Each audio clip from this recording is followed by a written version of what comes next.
Hi, it's Maggie the Irish Gypsy here to bring you your October 2020 mid-month general reading.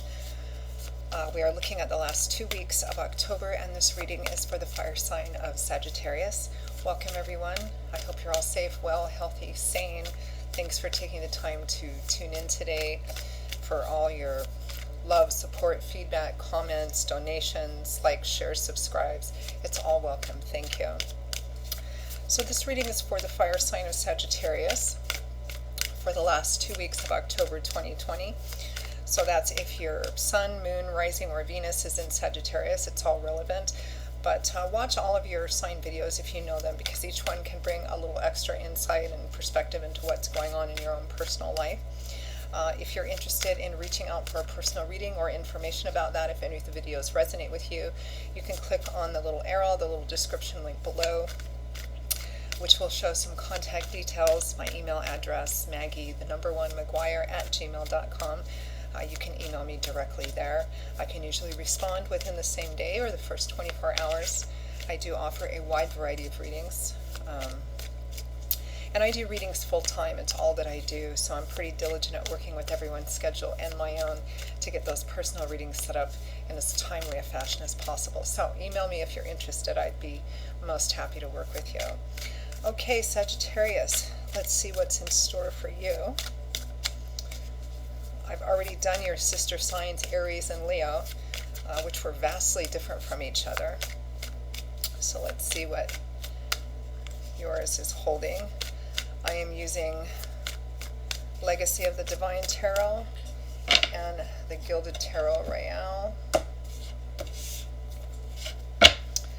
Alright, we begin with the Queen of Coins. Interesting, she featured prominently in Aries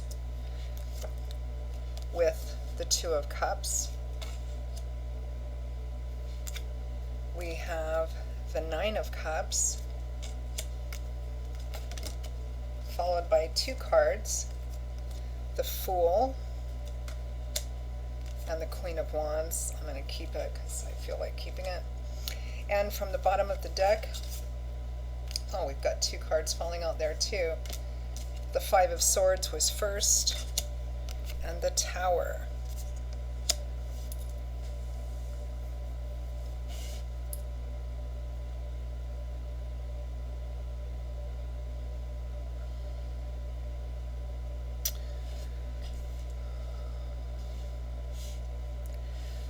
Sagittarius, it makes me wonder if you're involved with another fire sign and perhaps an earth sign. I don't know, this is kind of feeling very similar to the Aries reading, which was pretty heavily oriented towards a third-party situation, which it might be here as well.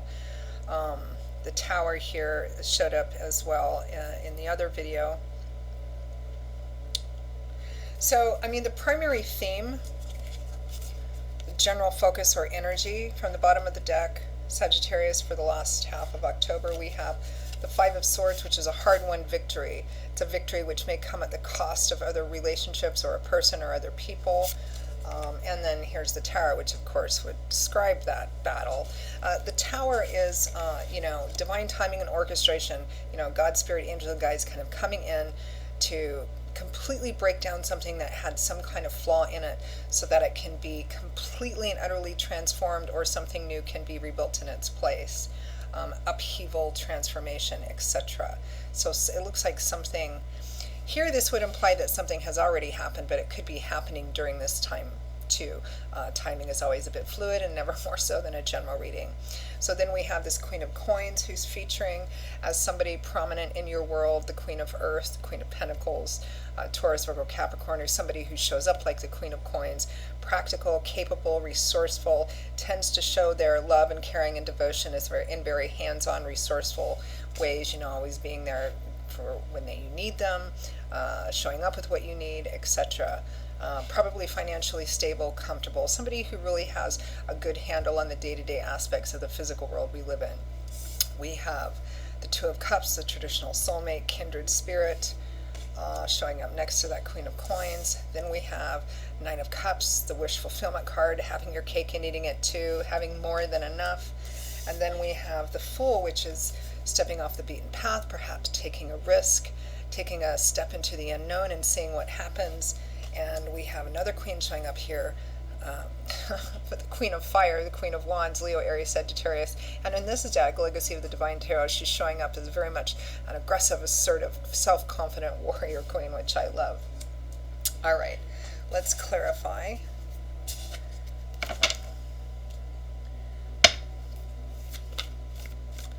Okay, let's clarify the Five of Swords and the Tower.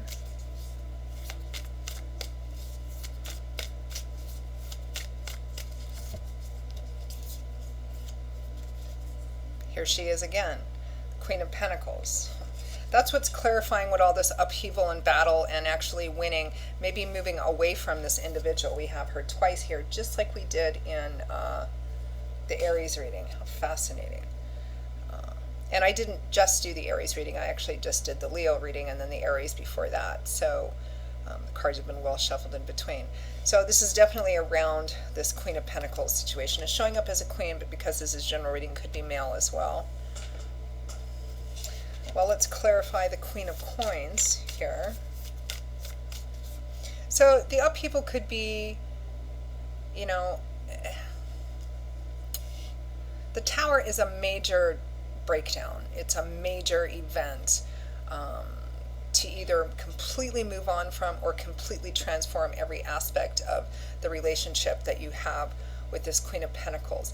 The Five of Swords being a hard-won victory and maybe leaving people behind might indicate that there's been a breakup of some kind or a split, and you're actually moving away from this person, or they're moving away from you. So let's clarify her, the Queen of Coins, as she showed up originally.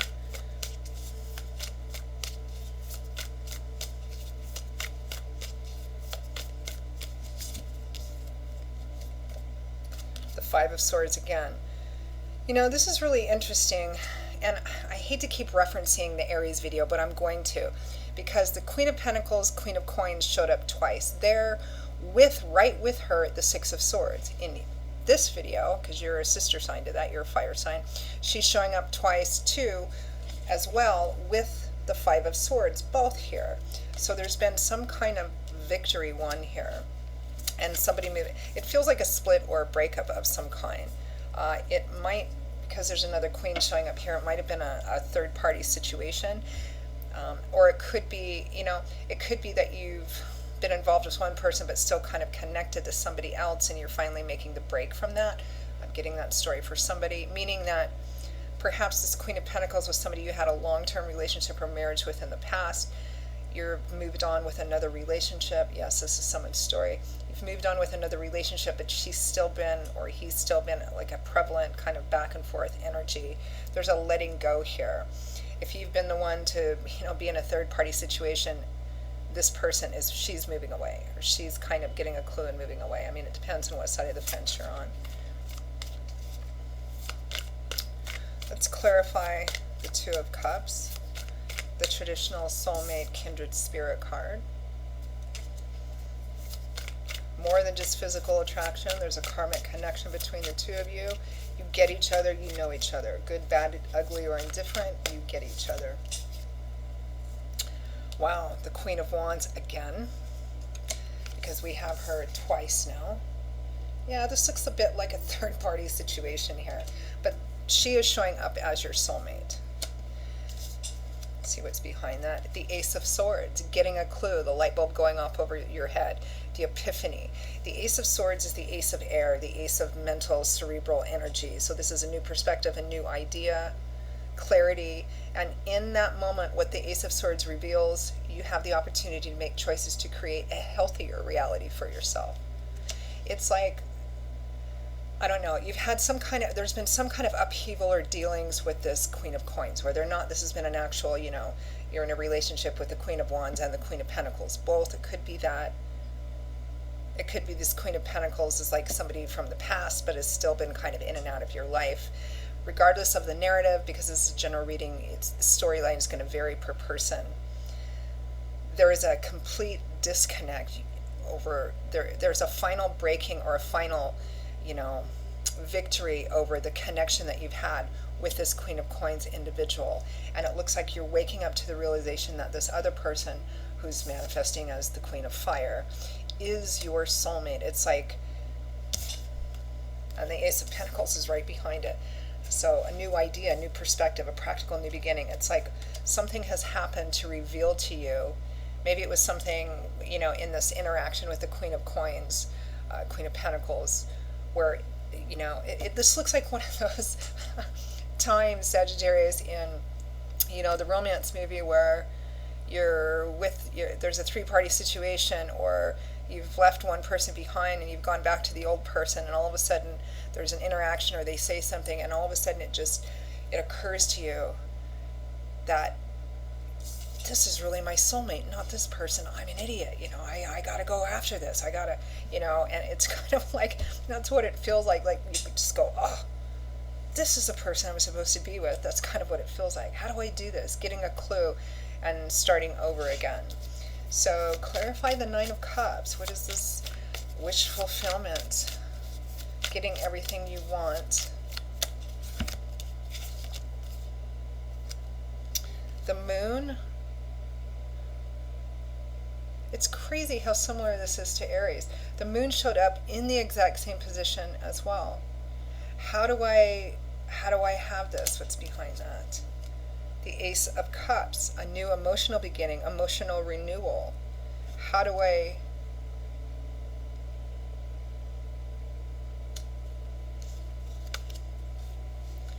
It's almost like you're letting go of something that's really old, a thing or a person or an ideology around that. And you're waking up to the fact that somebody that you've been involved with is the person you're actually supposed to be with. But there's been some issues or some problems, or maybe because it's been stagnant, it's just stagnant. And you're like, this is my soulmate. How can I get this back with my soulmate? How can I have this renewal with this soulmate of mine? Wow.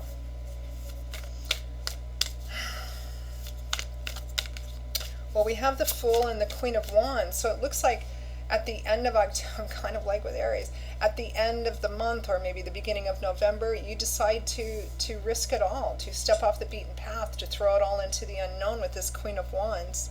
She looks like she's pretty capable, right? And take that chance. Just take that chance. Let's clarify that Queen of Wands.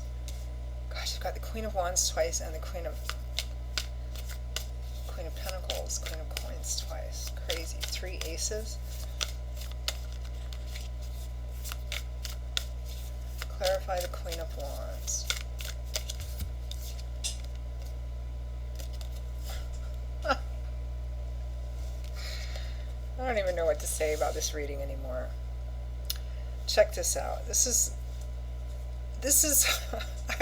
even if Aries is interested, you should watch the Aries video because it's just crazy similar. So we have the Two of Cups with the Queen of Wands here. So this Queen of Wands is totally your soulmate, and then we have the Queen of Wands with the Two of Cups here because I'm clarifying with 2 different decks. So I don't know how to turn that off. Turn it off. Sorry about that. So it's evident that whatever the Queen of Pentacles, the Queen of Coins represents, you're making a break with that. You're done with it. And the Queen of Wands, Leo, Aries, Sagittarius, is somebody who's showing up like the Queen of Wands, is actually your soulmate. And it looks like at the end of the day, regardless of what your fears and doubts and insecurities are about this, that's what you're choosing. And it feels very much spirit supported. So Sagittarius, that is your reading for the last half of October. I hope you found it insightful and at least not too confusing. I hope it helps. Again, if any of these readings resonate with you and you'd like to reach out for a personal reading, just click on the description link below. Email me directly at maggie1maguire@gmail.com. I'll see you all in a couple of weeks for the November general readings. Until then, take care. Hope to see you here again soon. Bye-bye.